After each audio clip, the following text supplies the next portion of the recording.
Okay guys, for today's video guys, tayo po ay magluluto ng sabaw na isda guys. Ayan na po yung ating isda guys. Ayan, isda sa bato tawag na guys.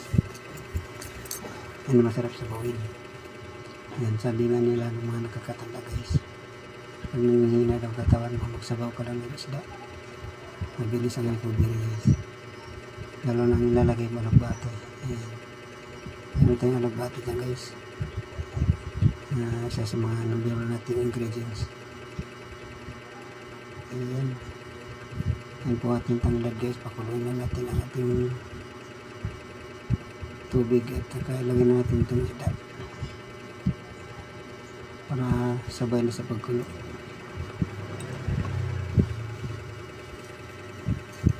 Ayan.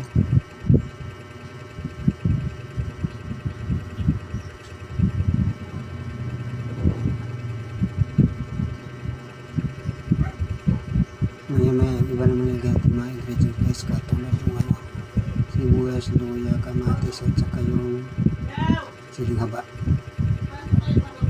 Mamaya pagka kumulo na siya guys, kumuloyin natin siya ng 5 to 10 minutes.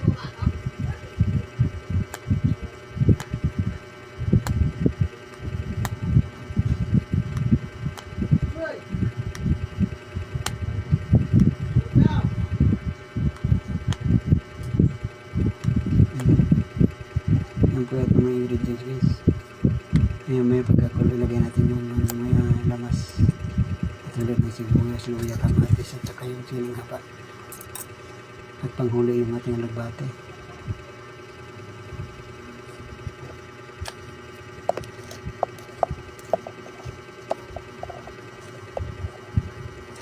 Hintayin lang natin kumulo yung ating pinakulo ang tubig guys at saka yung isda at tanglad bago natin ilagay yung mga ingredients at saka natin timplahan ng pampalasa. Ayan guys, kumukulo na siya guys.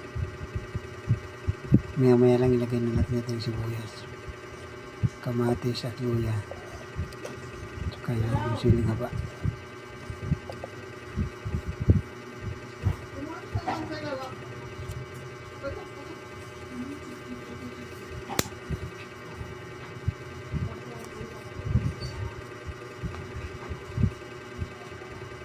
Unti-unti natin lagay guys ang ating mga ingredients.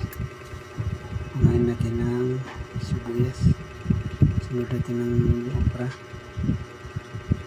at luya, sunod natin ng kamatis, panghuli yung siling haba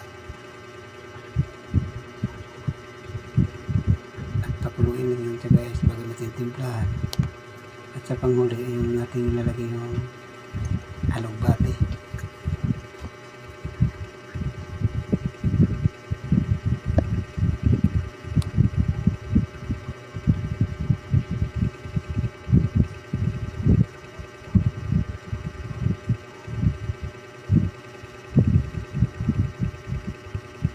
Pakuloy natin guys para matimplahan na natin ang pampalasa gaya ng asin, bitsin at magic.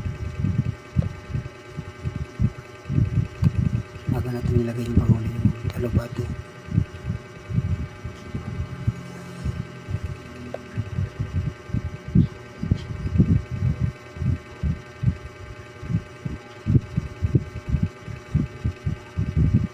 Yung kumulo na siya guys.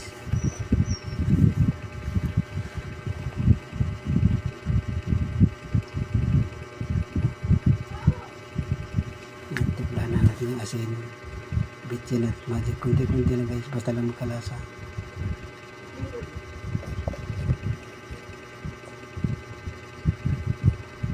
Pangit yung masobrahan ng magic at saka bitsin.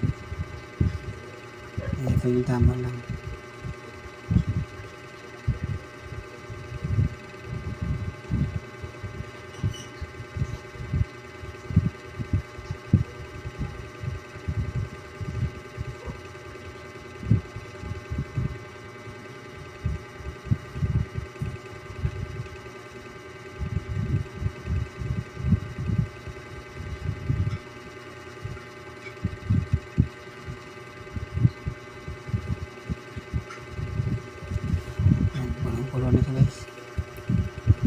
Tikman natin ito maya maya guys kung sakto na yung lasa.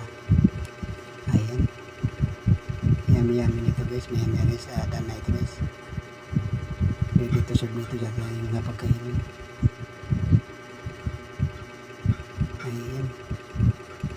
Napakasarap nito guys. Presko yung isda natin sinabaw guys. Yan po yung ating alugbati guys. Yan po yung huling pang ingredients natin.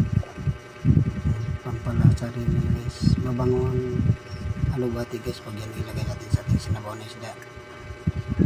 Ayan. 10 to 5 minutes guys. Pwede na ito guys. Ready to serve na ito guys. Yan ito guys. Hindi na tayong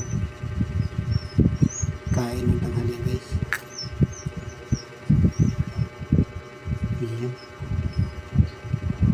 Kulong-kulong na siya guys. Saglit lang naman malutang ang alugbati guys. Isang kulo, dalawang kulo, okay na siya. Ayan. Done na ito guys.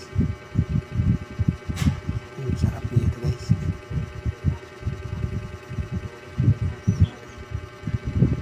Thanks for watching guys. See you in the next video.